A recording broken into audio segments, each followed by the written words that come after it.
দেখো এখন অবস্থাটা একটু দেখো, পুরো হনুমানের মতো আছে এখন, কোনো ঘুম নেই, কিচ্ছু নেই। এখন বাজে রাত্রি 11:50। কি করছিস তুই, কি করছিস?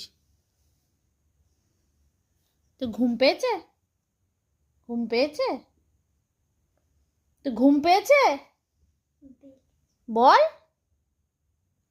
কি দেখছিস?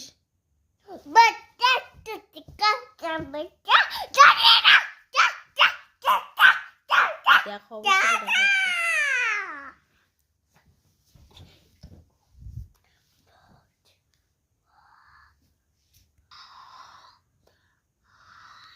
ওই সিংহ আসছে, সিংহ আসছে। দাও একটু ফ্লাইং কিস দাও, বলো গুড নাইট, বলো গুড নাইট, বলো টাটা।